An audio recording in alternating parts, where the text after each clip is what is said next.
প্রত্যন্ত এলাকাতেও এবার এআই প্রযুক্তি শেখার সুযোগ। দক্ষিণ দিনাজপুরের কুশমন্ডির প্রত্যন্ত এলাকার স্কুলে এআই ল্যাবের উদ্বোধন করলেন কেন্দ্রীয় শিক্ষা প্রতিমন্ত্রী। প্রযুক্তির দুনিয়া এবার হাতের মুঠোয়।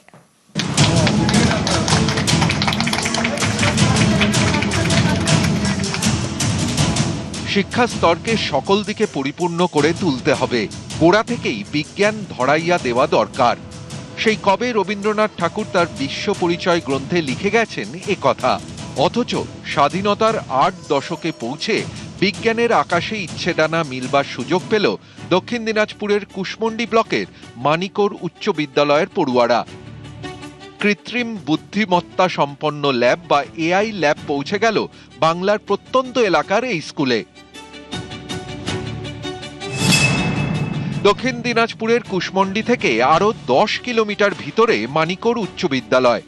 প্রান্তিক স্কুল, গ্রামীণ অঞ্চলের স্কুল, যাতে এই অঞ্চলে এটা একটা হাব হিসেবে তৈরি হোক এবং এটাকে কেন্দ্র করে অন্যান্য স্কুল থেকেও ছাত্রছাত্রীরা এসে এআই সম্পর্কে প্রাথমিক ধারণা, এআইটা কি সেই বিষয়ে প্রাথমিক ধারণা তারা যেন লাভ করতে পারে। শহর থেকে অনেক দূরে স্কুল, সেখানে পৌঁছে গেছে এআই, কিন্তু যারা শেখাবেন তাদের এআই প্রশিক্ষণ কারা দেবেন? এখানে যারা ফিজিক্সের মাস্টারমশাই আছেন বা কম্পিউটার শেখানোর জন্য যদি কোনো মাস্টারমশাই থাকে বা দিদিমণি থাকে, তাহলে তাদেরকে ট্রেনিংয়ের মাধ্যমে আমরা এখানে তাকে এই এআই ল্যাবের ক্ষেত্রে ব্যবহার করা যেতে পারে। কারণ গঙ্গারামপুরে আমরা এরকম একটা এআই ল্যাব করেছি, বালুরঘাটে এরকম এআই ল্যাব হয়েছে। তো সেখানে গিয়ে একবার যদি হাতে কলমে তারা প্রশিক্ষণ নিয়ে আসে 7-8 দিনের জন্য, তাহলে পরে আমার মনে হয় সেটা যথেষ্ট হবে। প্রযুক্তি সদা গতিশীল, তার সঙ্গে পাল্লা দিয়ে চলতে চলতি শিক্ষাবর্ষ থেকেই স্কুল পাঠ্যক্রমে এআই শিক্ষা দেওয়ার উদ্যোগ নেওয়া হয়েছে। তেমনি কৃত্রিম বুদ্ধিমত্তার কল্যাণে বদলে যাচ্ছে ক্লাসরুম। মা বাবারাও চান তাদের সন্তান যেন এভাবেই প্রগতির দিশায় এগিয়ে যেতে পারে। সেই উদ্যোগেরই ঝলক দেখা যাচ্ছে বাংলার এক প্রত্যন্ত এলাকার স্কুলে। অনেকেই বলছেন জগদীশচন্দ্র বসু, মেঘনাদ সাহা, সত্যেন্দ্রনাথ বসু, প্রফুল্লচন্দ্র রায়ের বাংলায় গত 5 দশক ধরে যেন দরজা জানলাটাই বন্ধ করে রাখা হয়েছিল।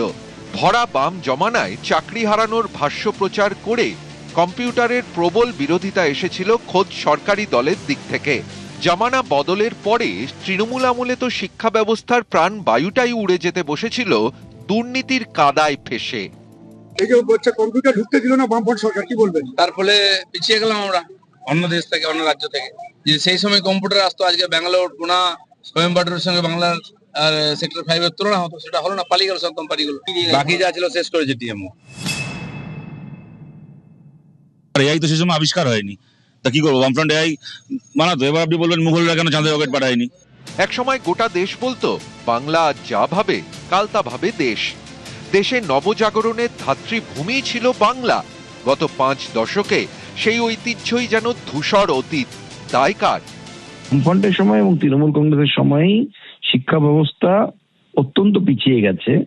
টেকনোলজি, আমরা নিজেরা টেকনোলজিকে আপন করতে পারিনি, সঠিক সময় আপন করতে পারিনি, অনেকটা পিছিয়ে আপন করেছি।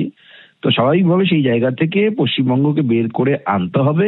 তার জন্য এই ধরনের নতুন নতুন অনেক উদ্যোগ দরকার। কম্পিউটারকে যেমন রোখা যায়নি, আটকানো যায়নি মোবাইল ফোন, ইন্টারনেটকে, তেমনি এআই এর সামনেও আর কোনো বাধা নেই। বাধা নেই প্রত্যন্ত এলাকার ছেলে মেয়েদের ইচ্ছে ডানা মেলে ধরার পথেও। দক্ষিণ দিনাজপুর থেকে সুজন সূত্রধর, নিউজ 18 বাংলা।